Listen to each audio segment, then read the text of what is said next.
Hey, welcome back guys. For those that are new to the channel, I'm Mr.StrangE and I'm going to talk to you about the new fleet carriers that have been added to the game and also try and prepare you for what to expect once you actually got one. Now personally I don't have a fleet carrier. It's very upsetting, but the price for it is out of my reach at the moment, but these are just the kind of things that I'm going to be looking out for when I actually manage to get one. Now the information I got was actually from an Elite Dangerous fandom site, which I'm going to leave in the description below so you guys can just check it out whenever you want. Now it is a perfect place to go for new information, introduction to the game, things like that for new people and people that are currently playing like me. Now I will be going into depth about some of these features and things to look out for, but I'm just going to start off quickly with a quick overview of the actual fleet carrier itself.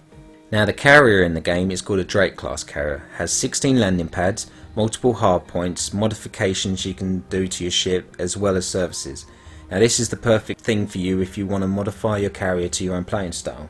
Now it doesn't come without a cost, which I'm going to cover in a second because this is definitely something you need to be prepared for. Now the ship itself isn't the easiest thing to achieve. It's going to cost a massive 5 billion credits just to be able to own one. And I know it sounds very heartbreaking, but I don't want to discourage you guys because it is achievable as long as you put the hours into the game. Now, once you've actually got yourself on these carriers, you do need to pay attention to the upkeep cost that you get. Now this upkeep cost will involve your maintenance of your ship, the modifications and modules you have, as well as your services. Now the price will vary depending on the amount of these things you actually have on your ship, but the basic cost for a standard carrier is going to be 5 million per week, and it will be 25 million for a carrier that has all the modifications and services installed. Now you manage to actually get one of these, but the thing you have to pay attention to is your weekly repayments, because if you don't pay them back, then you might as well say bye bye to all that hard work you've actually put in. Now there is a limit on how much you can miss when it comes to the payments, and that is 250 million credits worth, which is roughly 10 weeks of missed payments. But I do not suggest you guys do this, because once you hit that limit you only got a week to rectify this. Now if you don't manage to pay your debts back, then you are going to lose your fleet carrier. It's going to get taken away from you and decommissioned completely. Now I know I've been sounding all doom and gloom when it's come to this update, so let's start focusing on the positive features with these carriers. Now one of them is the commodity market.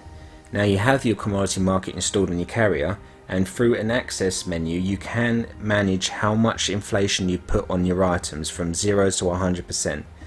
Now this is a great way for you guys to actually earn some money back with this, because all profits that you make will be sent directly to your carrier bank. Now I'm not 100% sure on this, but I believe that you can actually sell to anyone in the game, from NPCs to commanders that maybe can't be asked to go to a space station or just too far away. Now I'm not 100% sure on this, so don't hold me to my word here. Now the thing you will need to make sure if this actually is true is that you don't set your tariffs too high, because you will start losing customers, as they're going to just disappear and go off to the nearest space station where they can buy these items for a lot cheaper price. Now I got this chart from the site I was talking to you guys about earlier, and as you can see we have the option to purchase various different services for our carriers. Now the price does fluctuate depending on what service you go for, with the most expensive that I can see on there being 250 million, which does seem a bit excessive, but we do get a few freebies which are core services that will be with our default ship when we buy it. Now these are the Bridge Crew, Commodity Market and Tritium Depot. Now the fleet carrier that we're going to be able to purchase will have the frame shift drive that you get to see on the Farragut Battlecruiser and the Majestic class Interdictor. Now this is going to improve our jump range up to 500 light years, which is quite impressive, but I don't think it includes the systems that have permit locks on them. We're able to visit any other system barring them, and I'm not 100% sure, but I think this also includes the people that actually own these permits.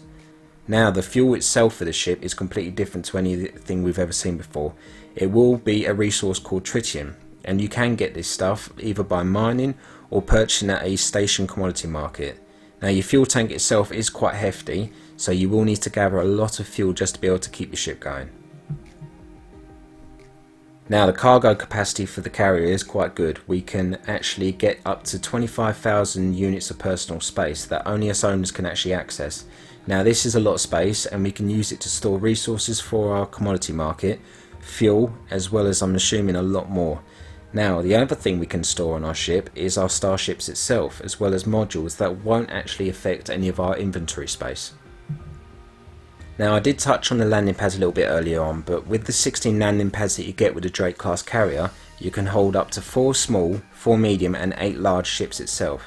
Now these landing pads are exactly the same as what you get in the space station, where you can use them to refuel, repair, rearm and also access the commodity market.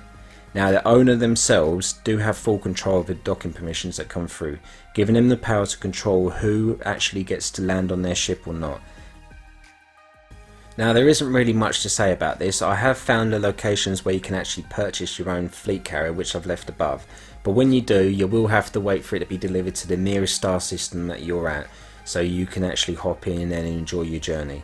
Now that is literally everything I have for you guys. I know there's probably more features that you're excited for and want to know about, but in my opinion these are the most important ones that I would be looking out for.